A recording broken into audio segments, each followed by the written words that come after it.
welcome back. So here, you can also go to my Facebook page. It's Awakening One Within.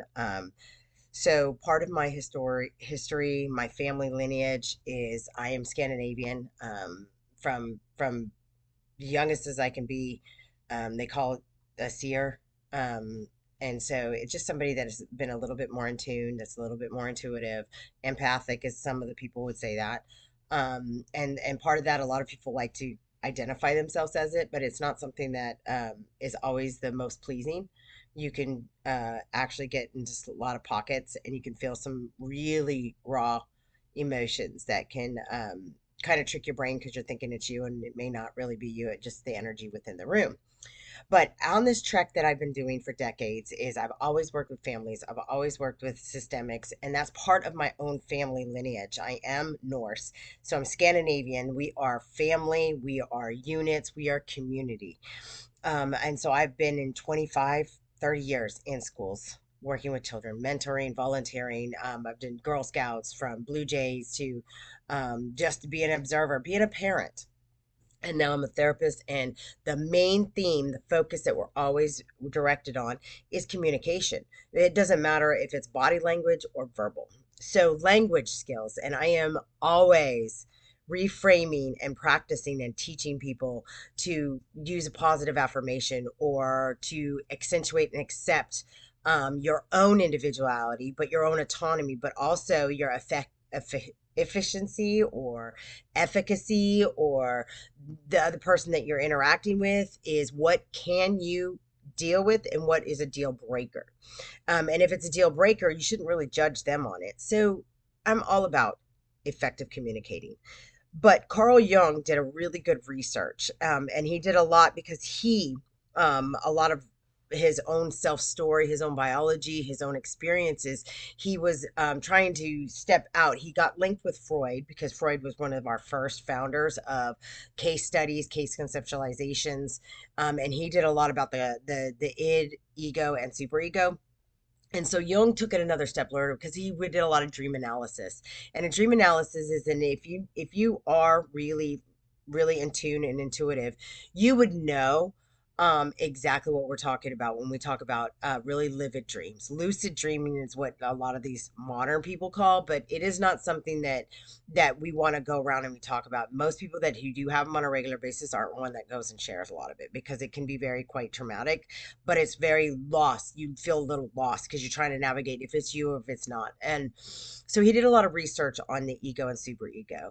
And it actually is more of those who are conceited and who are those that are just pride, and a nice pride. And so how I like to attribute it is ego is your conceited, I'm narcissistic kind of, and your super ego is more of your pride and your humility that kind of keeps your ego in check. And your id is kind of like the one that does all the finessing and actually is doing the actions. So that's how it actually is reframed. And if you look at some of the Carl Jung's research, and if you look at Jungian therapeutic intervention, psychoanalytical, which is Freud, that is pretty much how it is labeled. And so a lot of the times you have people and you are interacting with, and I see it especially right here during sports time. But I also see it when it comes into schools and parents and teachers. And even people in my own field that are therapists, and people that think that they're counseling them. There's empathetics and they're true empaths, and I'm like, no, you can't be, because you have no humility. You're taking it like you own the world, and most of us will never let our ego overstep our superego. That is when you know you're with a true empath. So I am a Scandinavian seeress, and so a lot of it is I talk about how you can have a language of love.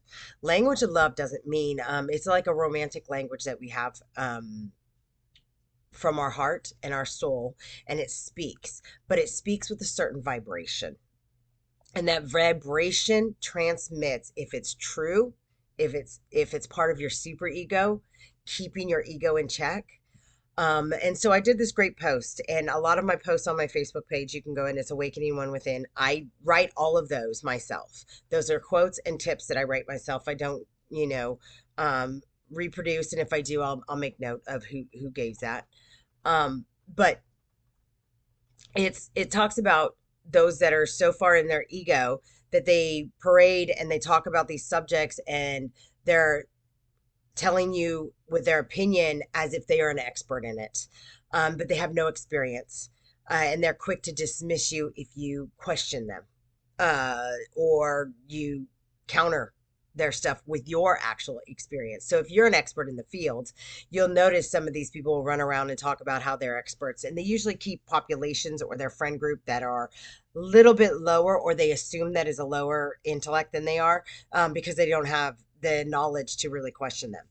So you'll go around and they are so far into their ego that they walk around conceited as if they know everything about everything. And they will tell you they know everything about everything, but they really don't know a lot. And they're not really open to anybody correcting them or giving them any other knowledge without some kind of energy that comes with a dismissal, or, oh, you think you know, you have no idea what you're talking about.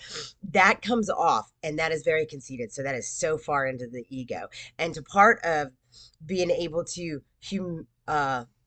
humble yourself is you have to have some kind of humility, and that humility is to question that you may not know everything. And most people that are experts or drive in knowledge, that are academically like gifted and drive, they don't usually walk around as the conceited ego part. They are open to a lot of different perceptions, a lot of perspectives, and a lot of different types of knowledge. They are learning and plethora of on academics because they like to be challenged. So their ego is always put in check by superego. So you'll find those ones that are in their ego all the time. And if they are always in their ego, they're missing out. But you don't have to entertain any of that.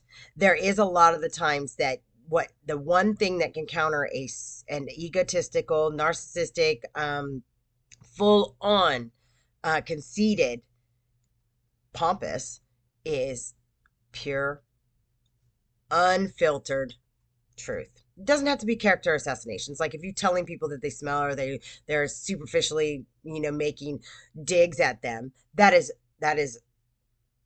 characteristical assassinations. You simply just have to say you have no idea what you're talking about. This is this and this. Go look at it yourself. Da da da da, and then you can end the conversation. That is unfiltered truth.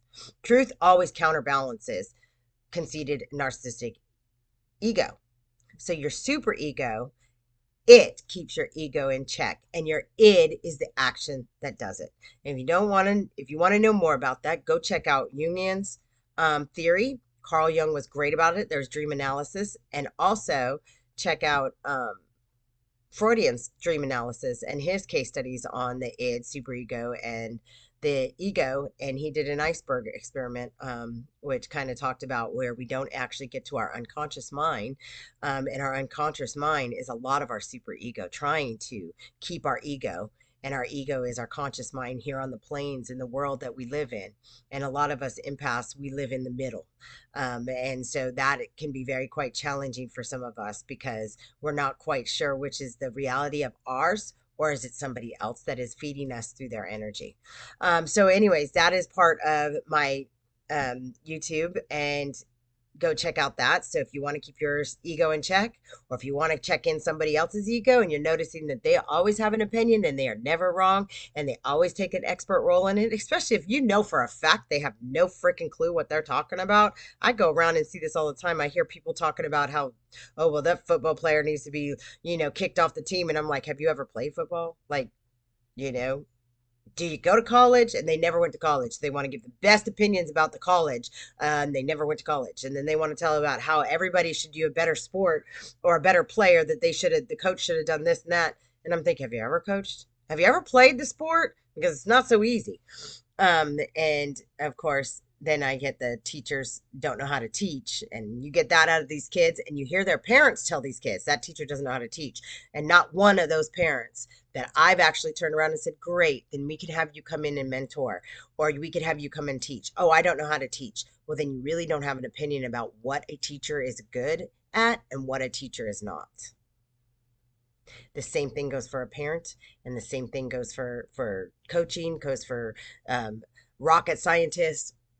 My thing is to be humbled, is to be open for opinions, and open for people to tell you you're wrong. That is your superego. You need all three. Have a blessed day, y'all.